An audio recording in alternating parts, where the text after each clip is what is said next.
Hi again, everyone. I'm 2 News Chief Meteorologist Brett Anthony. End of August, time to look ahead into September. Remember, we did this at the end of July and looked ahead into August, and we were fairly close on that long-range forecast.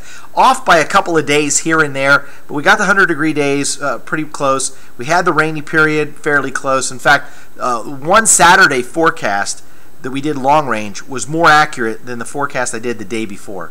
So sometimes you have to follow this weather pattern theory and know that if you went back 47 days and it rained around that time, chances are, even though the short-term models say there's no chance of rain, chances are it ends up raining. And the long-term Lezak recurring cycle theory forecast strategy works out better, believe it or not. So let's get technical. We're going to talk about vorticity here. So what's vorticity? Well, it's areas of rising air or spin in the atmosphere, and here's one. And we've seen numerous little showers pop up thanks to this little what we call shear axis that's spinning out to the east of Tulsa. This will happen again Tuesday and a little bit on Wednesday, but it starts to shift and fall off to the south and east. Then we get into this blue color, and that's pretty much representative of sinking air. If you have sinking air, you have plenty of sunshine, and this time of year you can have some very hot air building in. And so we're going to warm up significantly here in the latter part of the week, I think into the mid-90s. Then you start to see this little vorticity or a little spin in the atmosphere coming back into Arkansas, back toward eastern Oklahoma on Tuesday. So maybe we have a little storm go by on Tuesday with a little chance of rain, but then we dry back out. However, look at this. This is significant. If you see dark red on a map like this, it's indicative of a fairly potent storm system, a lot of rising air, strong motion, maybe even a cold front there, and that would be September 10th into September 11th. So maybe a better chance of rain as we head into the weekend of the 12th.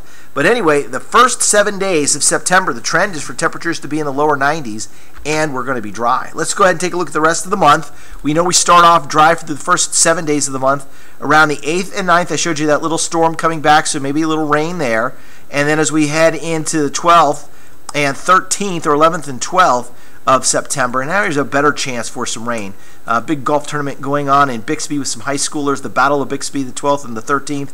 So they may have to watch that Saturday afternoon. And then it looks fairly rainy here, the 14th, 15th, 16th, 17th, 18th. This is similar to a weather pattern that we saw back in June. I can't recall the exact dates right now, but it was somewhere, I think, around June 18th to about the 23rd or June, in that ballpark there. There was a lot of rain with 5 days where it rained consecutively, and then it dried out. And I think the same thing will happen as we head toward the end of September. And remember, as we get into the end of September, the beginning of October, the new Lezak recurring cycle pattern will begin to set up, and then that will begin to cycle throughout the fall and into the winter, and that should shed light on what's going to happen this winter. And we'll also have to consider El Nino, which again continues to strengthen. Thanks for watching this edition of WeatherWise and checking out KJRH.com. Have a great week.